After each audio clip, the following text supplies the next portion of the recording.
Love this podcast? Support this show through the Acast supporter feature.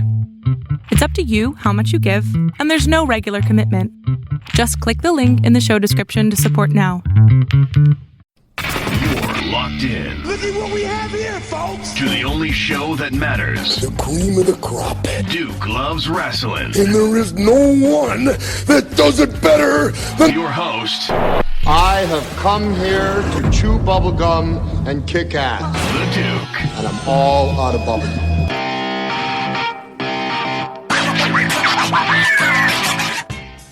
Welcome back. Welcome back to Duke Loves Rasslin, the show about pro wrestling and everything else. I am the man of the hour, the man with the power, too sweet to be sour. That's right, Jack, the Duke. Listen, I got an action-packed show. This is the episode 155. You know what that means? That means next week's episode is the 3-year anniversary. I know the Boston Bad Boy, he's out there getting things lined up for our special 3-year anniversary edition of the Duke Loves Wrestling podcast, which is going to be next week. So you definitely got to tune in next Thursday for that. But this week, boy, do I have some special surprises for you. In fact, I'm not even going to wait.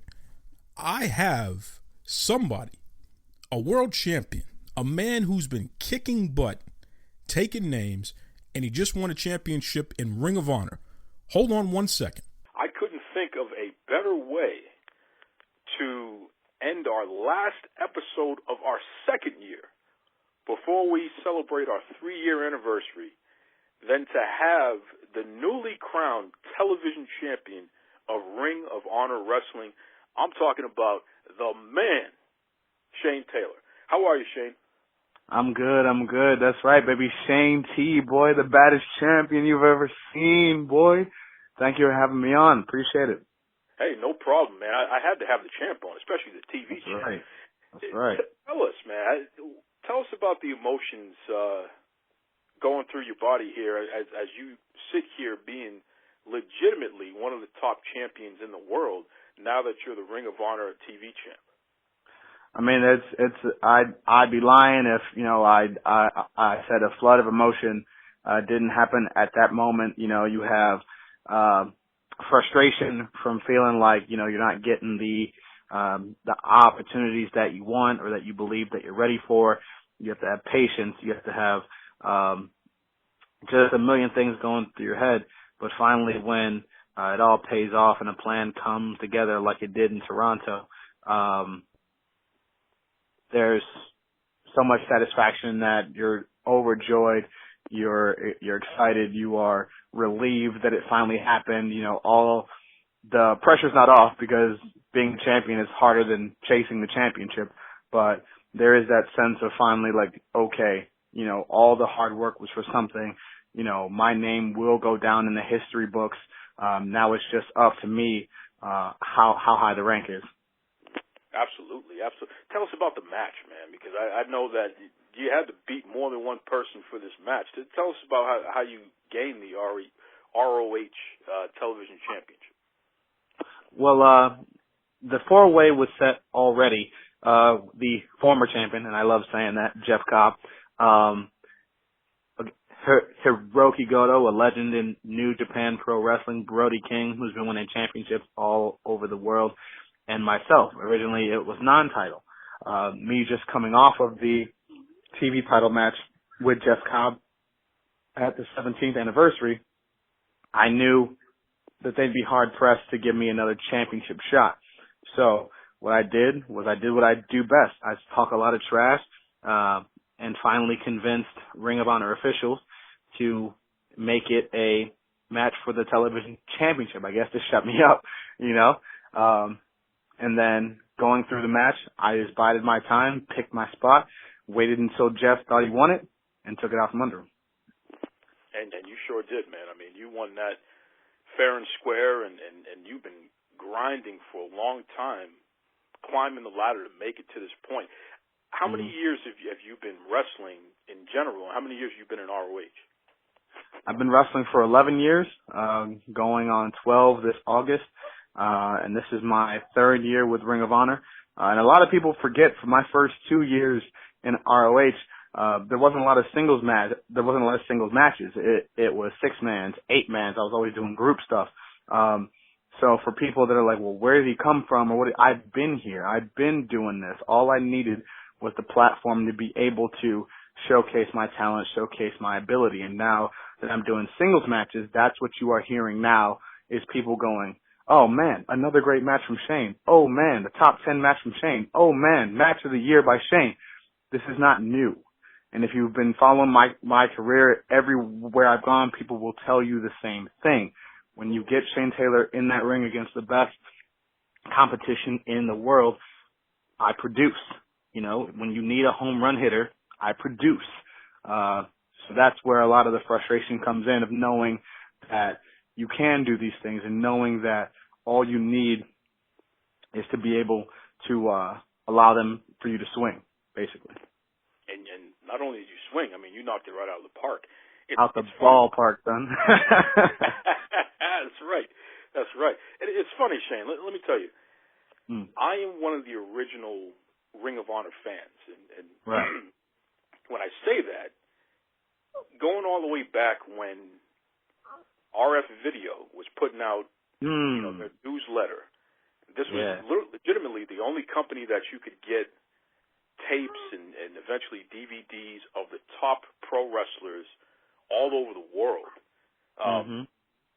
RF Video was it.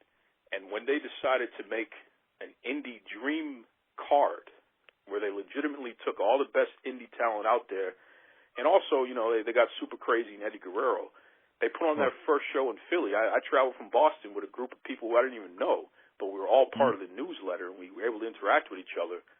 We all went to that first show. So from that one card, they created the Ring of Honor brand and promotion. So there's a lot of ownership. There's a lot of pride when I see that the company still exists and is thriving.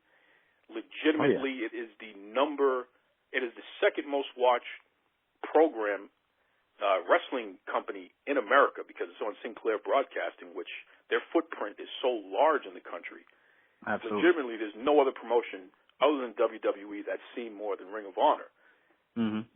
What's interesting is historically, Ring of Honor has been a very diverse company. People from different racial and ethnic backgrounds have gotten opportunities in Ring of Honor to show what they can do and have thrived and have, really made a name for themselves in this business. Talk to us about the significance as a black man to be put in a position where you could actually win a championship for such a prestigious and well-honored promotion. And now you're one of the main people. I mean, the television champion, you're legitimately one of the main people who represents the company now.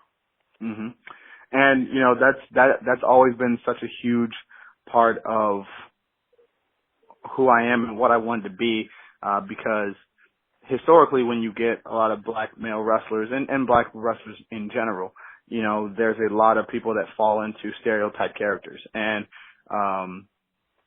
a lot of people are trained in society to think that's all that we can do. That's all that we can be. And Ring of Honor has done a great job of finding talent that breaks a lot of those stereotypes.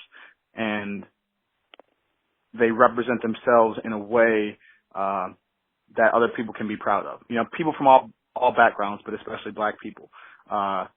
They don't have to watch Ring of Honor and see the same thing over and over and over and over and over again.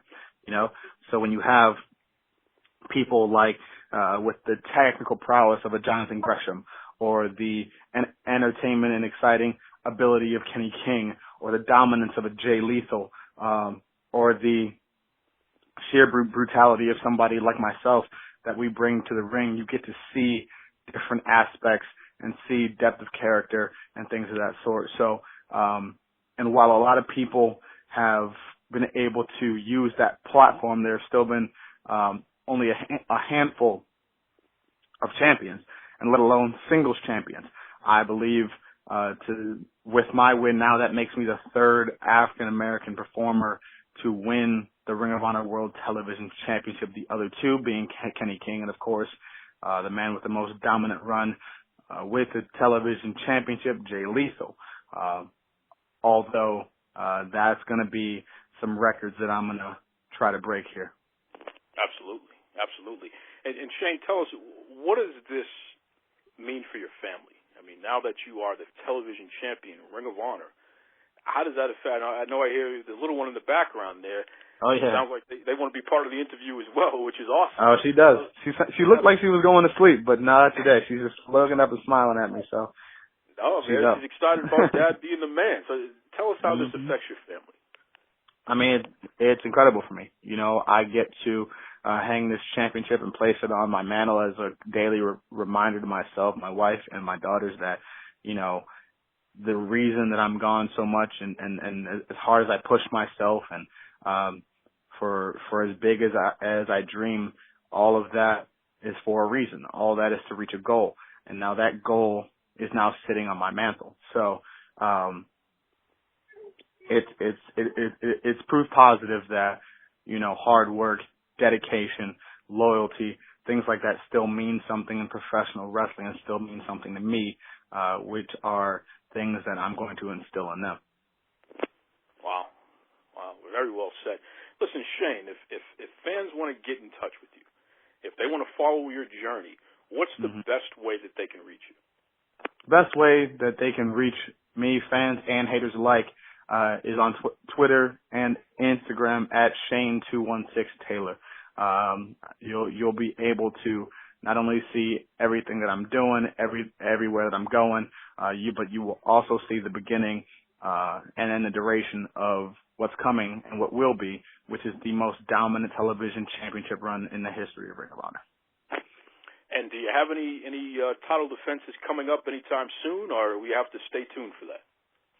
You're going to have to stay tuned and watch Ring of Honor, of course, but I plan on bringing the world status back to the Ring of Honor Television Championship. You know, a lot of people have just been defending it in Ring of Honor, but they call it a world championship for a reason. So for me, I want to prove that I am the very best in the world, one of the very best in the world. So anybody from any country, Canada, Mexico, anybody in the UK, Australia, wherever I got to go, if you got somebody in your company that you think can go toe-to-toe with the man, tell him to step up, and I'll be over there. His name is Shane Taylor. He is here to prove that the Ring of Honor Television Championship is a world championship, and he'll defend it against anybody to prove that. Listen, man, thank you so much for joining us on the Duke Loves Wrestling podcast, and we'll be following your career and checking in with you sometime soon. Thank you very much for having me. How about that, huh? We're talking about the World Television Champion Shane Taylor, really tearing it up in Ring of Honor Wrestling, doing some great things. He's worked hard for over 11 years now in the business. Very proud of that dude. So, listen, let me go over a couple of top stories here because I have another special interview on the horizon. But before we get to any of that, first and foremost, I got to give a shout out to the Nature Boy Ric Flair. Just heard that he had another another hospital procedure, something to do with his heart. There were original reports stating that this was some kind of emergency and it was out of the blue, you know, alluding to that sort of nonsense. But my man, the Alabama Dream, Conrad Thompson, he's confirmed that this isn't anything new. This was expected. Don't worry. The Nature Boy is still going to be at StarCast 2 next week for his special roast. If you don't have tickets to StarCast, you know, you can head over to the Fight TV app and you can actually order it. I believe it's $59.99. So shout out to Ric Flair, though. You know, listen, whatever you got to do to keep the ball rolling, brother, keep it going. I appreciate you. You're one of my heroes in life. You're the man, and I can't wait to see the roast. Want to give a birthday shout out to the one, the only Riley Shepard. You know, she's one of the top indie performers on the wrestling scene, and right now she's nursing I believe it's a knee injury. She's fantastic, though, man. I mean, just really a hardworking, tough individual who I know I can't wait to see when she makes it back in the ring. There's going to be a lot of broken faces when that happens. So happy birthday, Riley Shepard. You're awesome. It is official, and I know we've been talking about this, but TNT actually put out a press release. All Elite Wrestling will be airing on TNT. It's part of their major push for the fall season coming up, so that's going to be interesting. The Monday Night Wars, well, it's not really Monday Night Wars because I don't believe that their program is going to air on Mondays, but the war is on. WWE finally has a company that is going to at least try to position itself as competition. I don't think it's going to be competition anytime soon, but we'll have to wait and see what happens. Nonetheless, congratulations to All Elite Wrestling, the Khan family, Cody Rhodes, the Bucks, Kenny Omega, everybody who works for them, Brandy, who is just unbelievable. She is unbelievable. The sort of things that she's doing behind the scenes with public relations and what have you, she's awesome. This is great for the wrestling business in general. So for all you punks out there who are being a little too negative, it's okay. Competition is okay. We want to see that. We want the wrestlers to have more places to work, like Ring of Honor, like All Elite Wrestling, like Impact Wrestling, like New Japan, everything. Not just WWE, but we want a mixed bag. Stardom, all these different promotions. So, again, shout out to All Elite Wrestling. Good luck to you. You're going to need it. New name for the tag team of Asuka and Kairi Sane. They're going to be known as the Kabuki Warriors. Yuck. Now, listen. There's been speculation that this is a little racially insensitive, and myself included, I was not too happy when I first heard about this name. But Paige, who is their manager, and Asuka have gone on record saying that it was actually the ladies who came up with this name. I believe there was a video game that was named Kabuki Warriors, and, they don't have a problem with it. Nonetheless, it's okay to be a little skeptical because, WWE doesn't have a good track record when it comes to some of this racial stuff. So trust but verify and keep your eye on folks because, we're not going to tolerate it. We're not going to tolerate it. We're not going to go backwards in 2019. So whatever pressure we can apply to let them know we're not putting up with racial garbage, that should continue to happen. But if Asuka's with it, if Kairi is with it, I'll have to accept it. I don't have to like it, but I have to accept it. Nonetheless, they're very talented, hardworking, some of the best workers around. So I look forward to them making a significant splash in the WWE. This is like a reset for the both of them. Hopefully, this will materialize into a fruitful and strong tag team division, especially for the women, because as we know, WWE hasn't really been that dedicated to the tag team division, especially the women. I mean, where are the Iconics right now? Where are they? Where? It's like, where's Waldo? They're not being utilized properly. So hopefully this will materialize into something that makes sense, but stay tuned. Alexa Bliss out at Money in the Bank.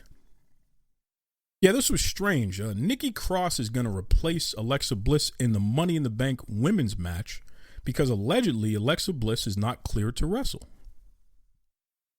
Okay. I don't know what's going on. She has a little talk show and, she's doing a lot more speaking roles and a lot less wrestling over the past year. She's got to be injured, or she's filming a movie, or it's a combination of both. But what's clear, something is not right. I love Alexa Bliss. She's been my MVP. I've been completely right about how successful she was going to be on the main roster. She has not let me down, not even once. So having her wrestle is still the best thing for business. Nonetheless, if she's injured, she needs her time to heal. I'm okay with that.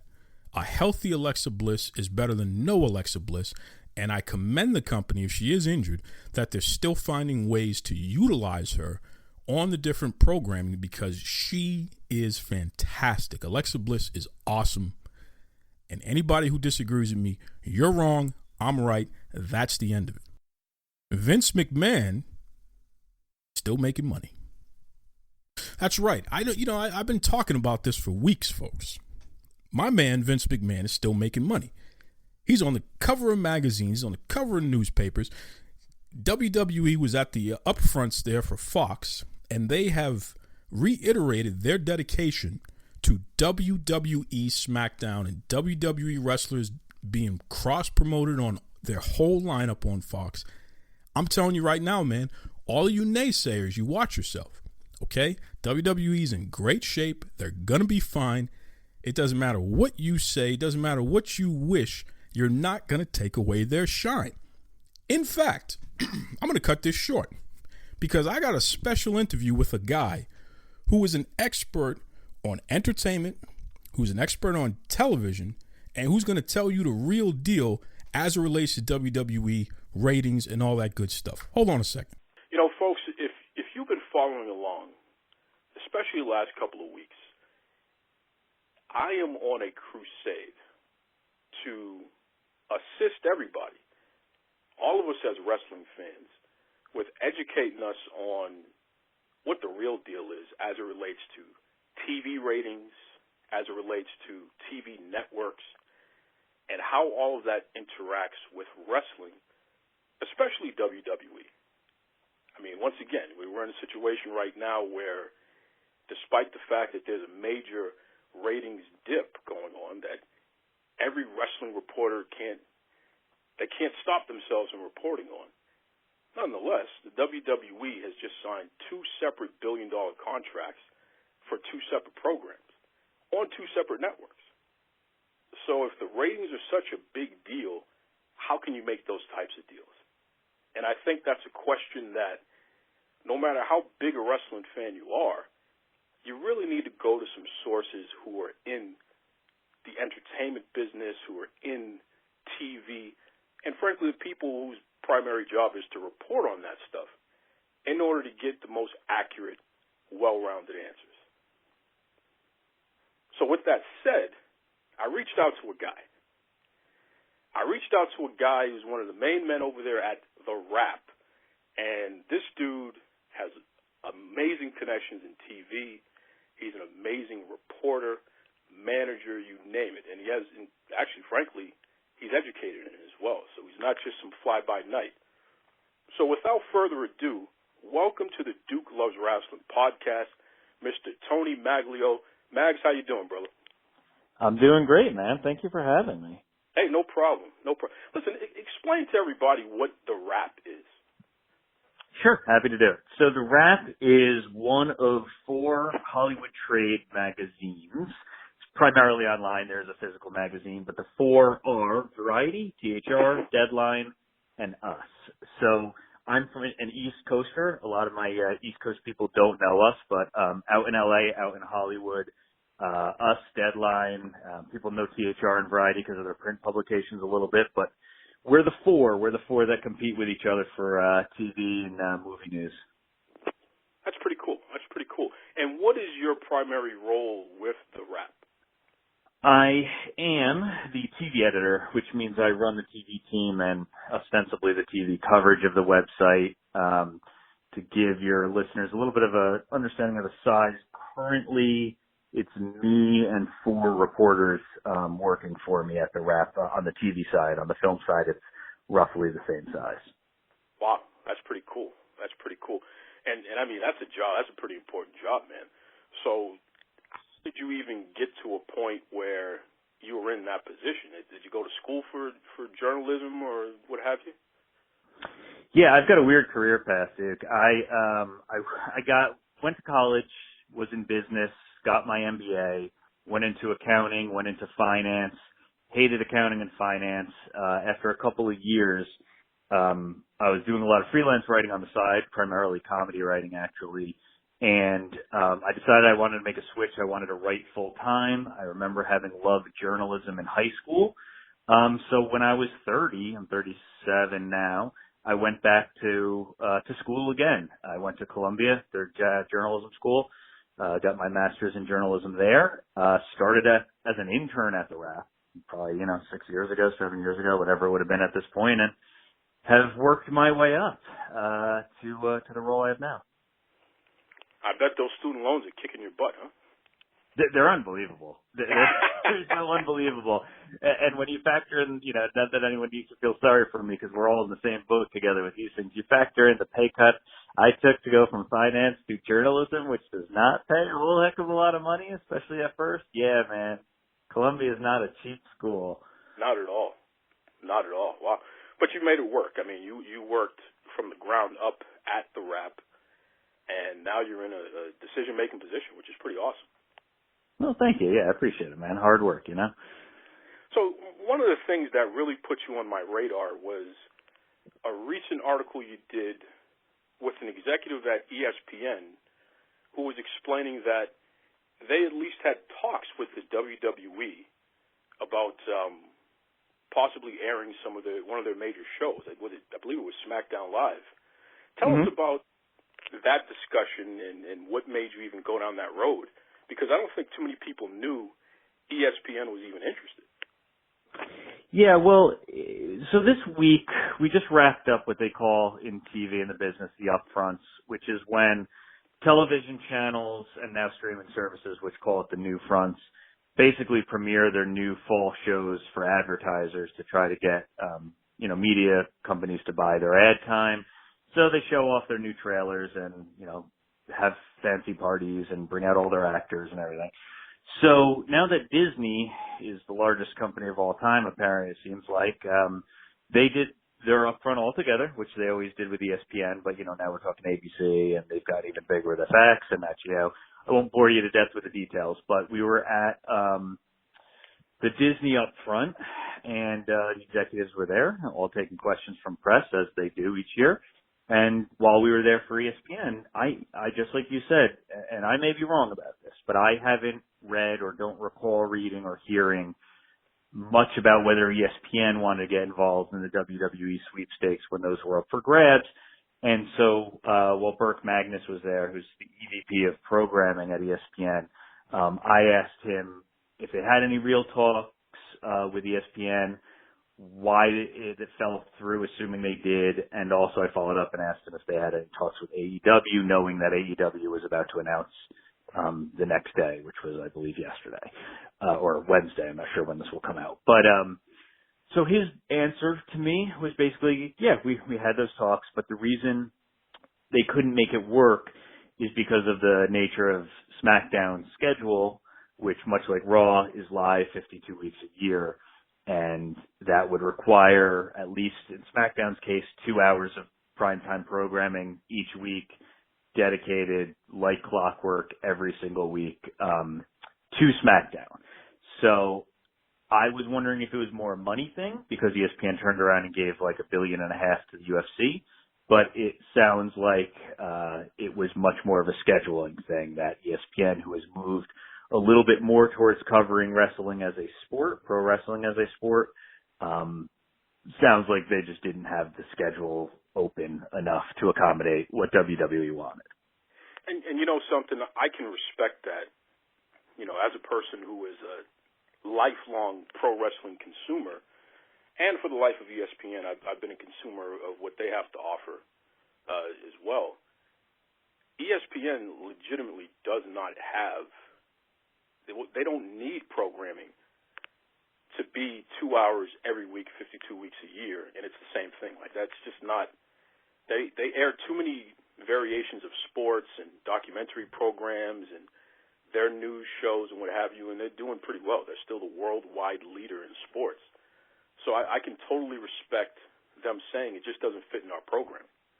When you look at what they're doing with UFC, UFC is on ESPN Plus, which is basically an online streaming medium.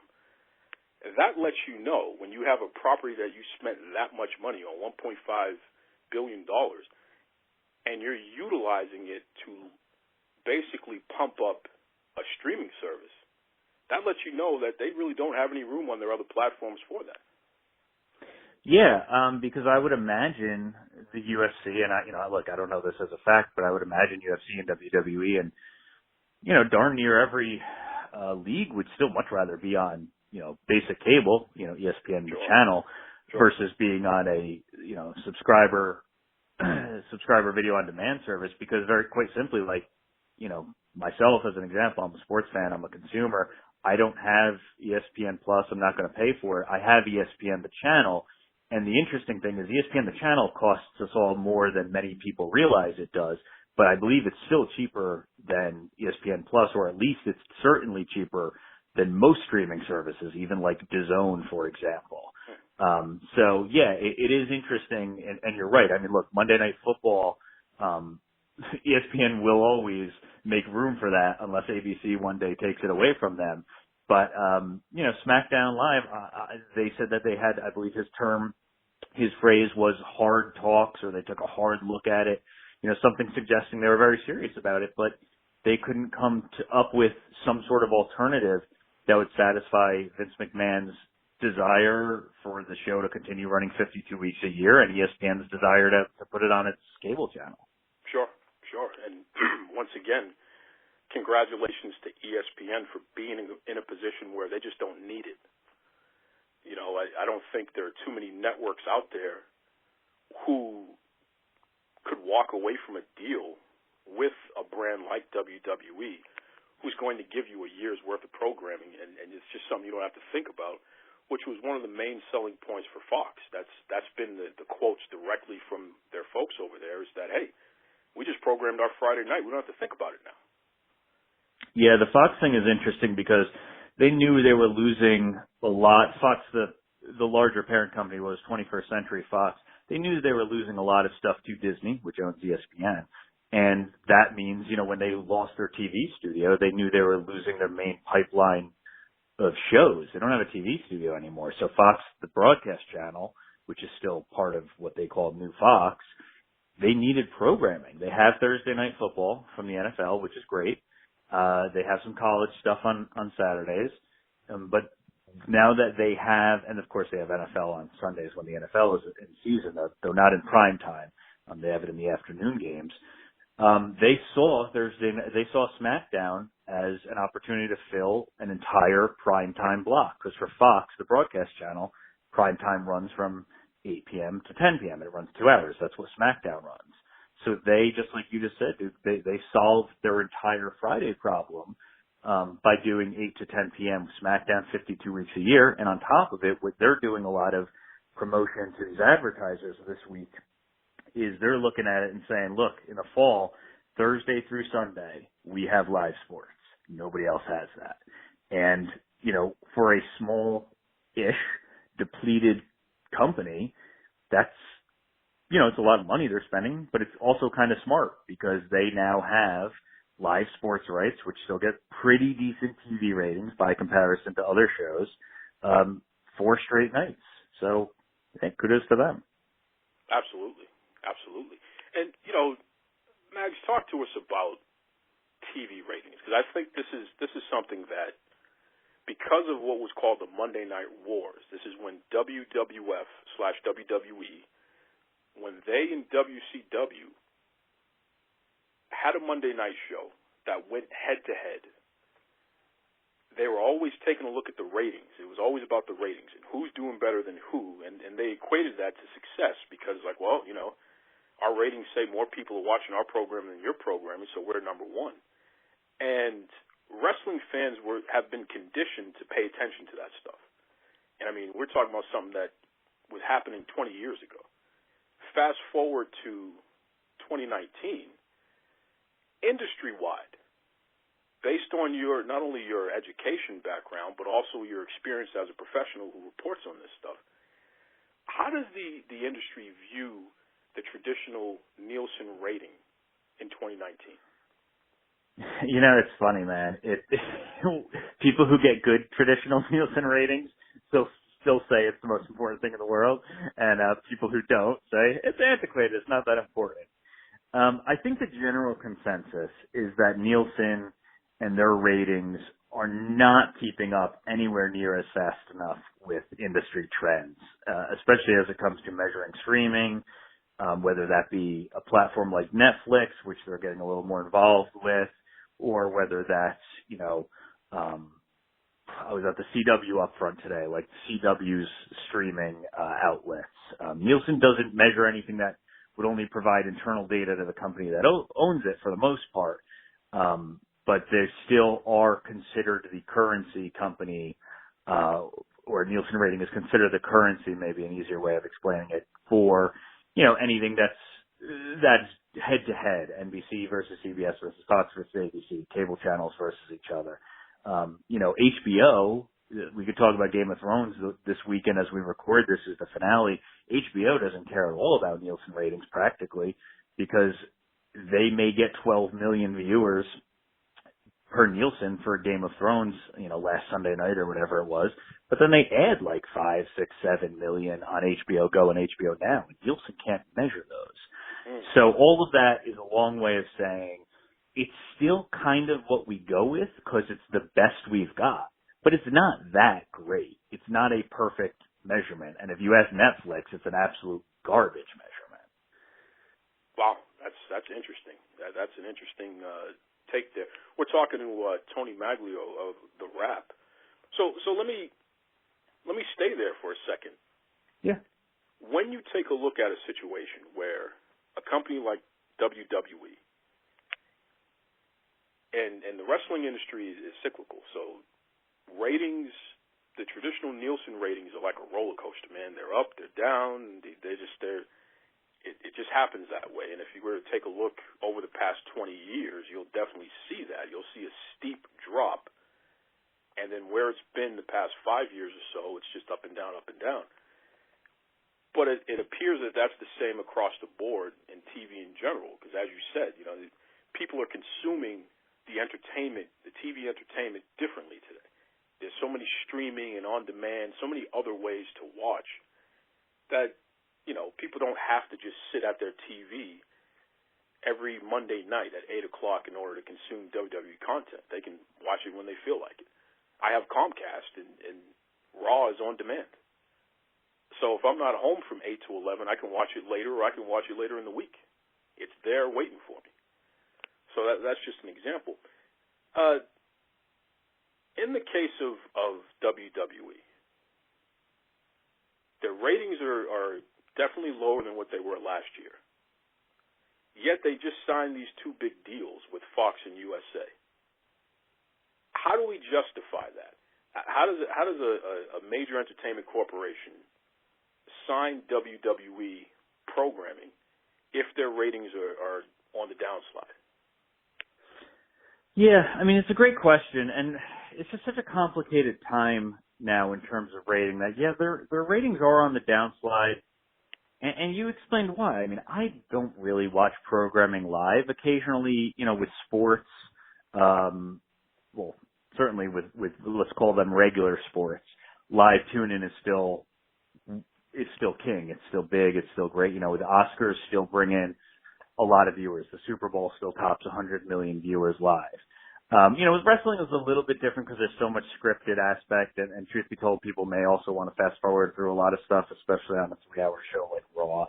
Maybe that's just anecdotally how I do it.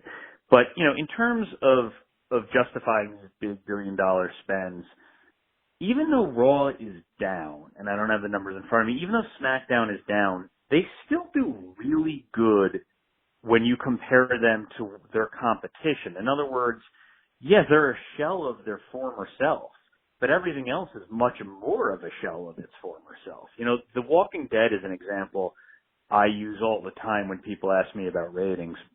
The truth is The Walking Dead ratings are way, way down, but it's still the number one show on cable. So there really almost isn't a right answer. There's an answer to prove either side, right? Anyone who wants to say The Walking Dead is dying can do so by pointing to its double-digit ratings declines year after year. And they'd be right. Anybody at AMC, for example, which owns and airs The Walking Dead, would say, and we're still easily the number one show on cable and number two on TV to the number two drama, I should say, on TV to This Is Us. And the reason I have to say drama is because of The Masked Singer and The Big Bang Theory. Sure. So it really is in the eye of the beholder, and the ratings really can be used to make either point. So to bring it back to the WWE and these big deals that are being made, number one, there are so many platforms which we've touched on, and so many TV channels that to stand out, you really have to have great product, unique product, and I believe still that WWE has both. I believe Raw and SmackDown are still heads and shoulders above in terms of quality, in terms of reach, in terms of brand awareness, etc. Pretty much almost any other show. When we start comparing them with actual sports like the NBA and Major League Baseball and forget football, it's way bigger than everything. You start to get a little bit of a different picture. But the reason why they justify giving, WWE, for example, $1 billion is because it has a built-in audience. It has this brand loyalty that even if it is not doing what it did 5 years ago, 2 years ago, certainly not 10 years ago, it is still doing so much better in a fragmented environment than whatever your competition is airing.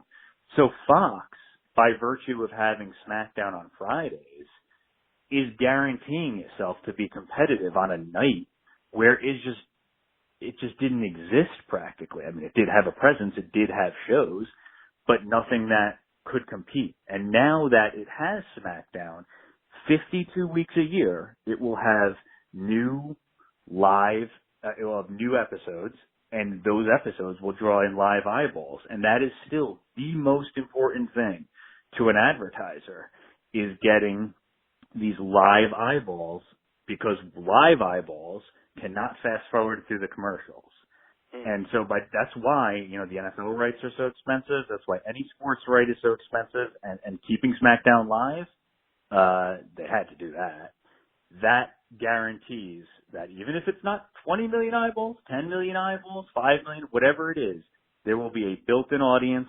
They will come every Friday from 8 to 10, and they will see the commercials that are paying Fox, who is paying WWE.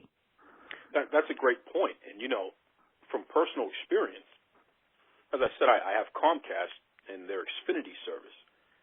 The majority of the programming within their on-demand content, so that's the content that you can go back and take a look at anytime you want, which is separate from DVR. This is, Comcast themselves are storing this content for you to watch at your leisure. The majority of that content you cannot fast forward through. So, which wasn't always the case, but now they're forcing you to see those commercials even as you're watching it on demand. So that's you just brought up a good point as to why that exists. I mean, these companies are paying so much money, they should be able to have their commercials not be fast forwarded through. That's a great point. Let me ask you, how does social media play into something like this? Especially from the TV industry and from the advertising industry, how important or detrimental is social media to a program?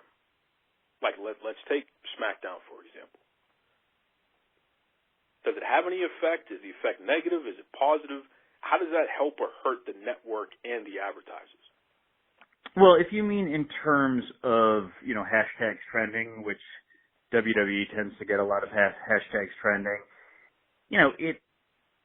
it just increases engagement, and the more you're engaged, the more you're likely to watch. I mean, I don't know, and I'm sure there are versions of clever advertising integration that maybe actually happens exclusively on social media. But look, if you see SmackDown Live trending, if you see Kevin Owens trending, you forgot to tune in, you might hop on then. So there's value there. And then there's, much beyond hashtags and trending topics, you could start talking about programming. And, WWE messed around with Facebook Watch and with their Mixed Match Challenge. I wish I could give you a sense of how they're able to monetize that, whether it's worked for them a lot, whether it's been worth it for them or not. I truly don't know. To me, a lot of the necessity of a social media presence, whether it be with your programming or, just as your brand or your athletes or whatever, it's kind of pays off twofold. Number one, again, is the awareness, as I've mentioned. And number two is truthfully, you just kind of always have to be ready to take advantage of whatever platform ends up becoming a very important platform down the road.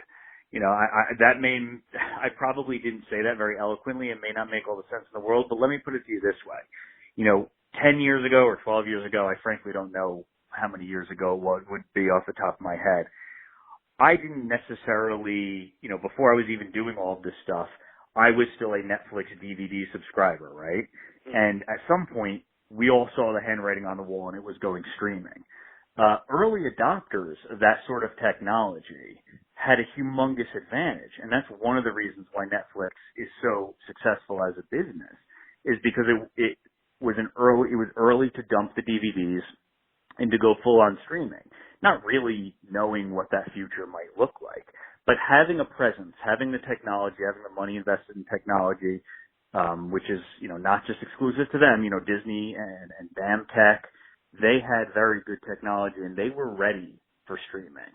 So in terms of social, it's not quite the same because you're not going to turn it into, like the WWE Network or some version of that.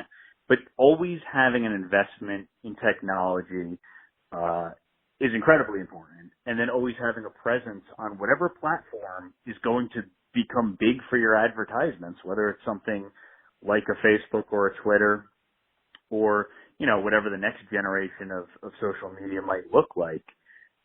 You have to invest in all of these things because it's all one gigantic competition for eyeballs, whether it's, competition for eyeballs on television or a competition for, do I want to buy this ticket to this live event or this ticket to that live event? You have to have a presence everywhere if you want to compete at the level that, say, a WWE competes at. Well, very good point. Well put. So again, let me ask you this then, and based on your education, based on your experience, you're at the Wrap, you're a manager, you are an entertainment expert, you cover this stuff. Does it make sense when you hear somebody say, well, Fox is demanding WWE post a 3.0 rating, and that's going to be a big deal if they can't do that? Does that something like that even make sense to you, based on what you've seen in the industry and what you've reported on and what have you? Well, in terms of rating, I'll be honest with you, Duke, I haven't really sat down and thought about what it could be, what it could, pull in versus what it could in terms of 3.0 or what that would translate to in total viewers, that sort of thing. In terms of demanding a rating, no, Fox is not in a position to demand anything, and I think maybe what you're getting at, correct me if I'm wrong, is I've also heard people worry that, Fox is going to cancel. Someone already asked me, are they going to cancel SmackDown Live if SmackDown doesn't get this number of viewers? They're not going to cancel it. They invested $1 billion over 5 years in this thing. I can't say what the future would hold. What I expect is it to have, to debut with big ratings. WWE is not dumb. They will have, assuming everyone is healthy, they're going to try to pull back as many big superstar names as they can, whether that be John Cena or whoever. The idea is to have Roman Reigns be kind of the face of SmackDown Live. I don't really know what's going on with the wild card rule. That makes everything confusing to me. But they will put their best foot forward and they will do everything they can to get as big a rating as they can. I don't know necessarily that there is any benchmark of you have to hit a 3.0, you have to hit a 3.6, you have to hit a 4.0, you have to hit a 2.9. I haven't heard any of those sorts of things. I think they can reasonably estimate what they expect. But no, I don't think it's a matter of you do this or you don't do this. They're in for the long haul. SmackDown is not some new startup. It's been around for quite a long time, and obviously WWE has been around for even longer. So I think, kind of like football, you have to hope the games are close, and that doesn't perfectly translate to wrestling, but you just have to wait and see. You just have to hope that it basically competes with Blue Bloods on CBS. But the reality of it is, right now they're selling their ads for this fall, and they have no real barometer to point to. But obviously they felt like it was worth the amount of money that they paid. And, frankly, all of these mega deals, whether it be for the NFL or it be for the UFC or it be for WWE, these sports rights command such a large sums of money that they're in it. They're in it up to their neck. So anyway, all of that said, that's a very long-winded answer of saying I don't know that there's a 3.0 threshold or something like that, but I guarantee you there's no one putting pressure on WWE to get the ratings because Fox did its due diligence. You tend to do that when you're putting out $1 billion, and now you just have to kind of cross your fingers and hope for the best. Wow. Oh, that's a hot take. That's a hot take. Listen, Mags, if anyone wants to get in touch with you, what is the best way that they can reach you and follow you, all that good stuff? Yeah, I am mostly a Twitter guy, so I am on Twitter at Tony Maglio. It's probably the pretty easiest way of getting in touch with me, and I'm happy to have a dialogue with people. I really am. And what about the Wrap? What's the easiest way to consume some of the great content that the Wrap?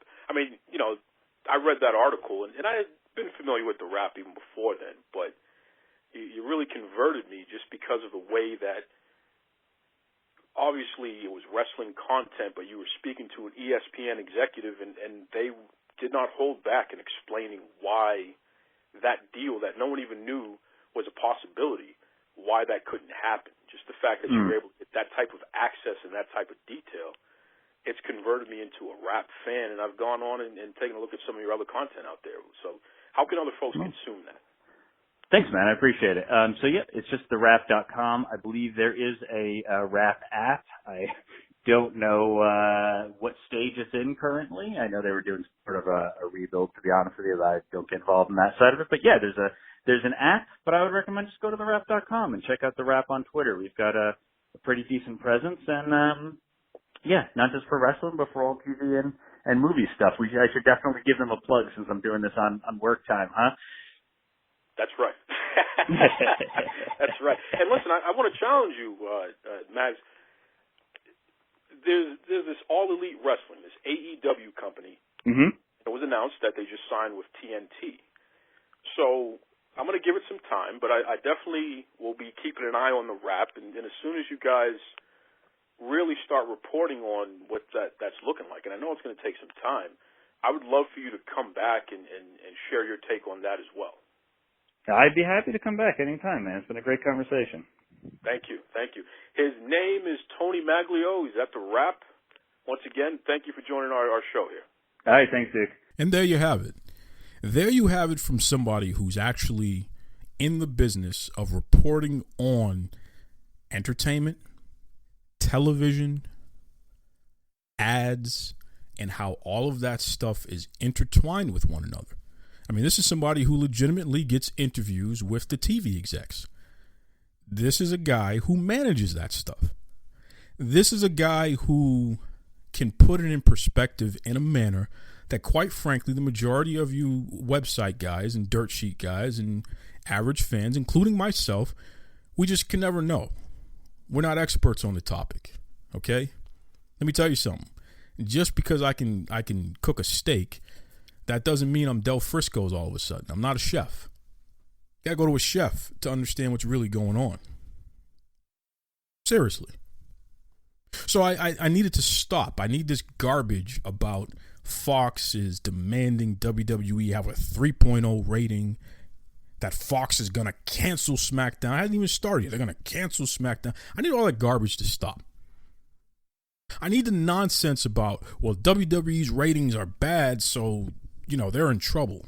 I need it to stop. Over the past 2 episodes, we've had the Boston Bad Boy, who works in the industry. And now we have my man Mags, who reports on the industry. And they both are telling you the same thing. It's garbage.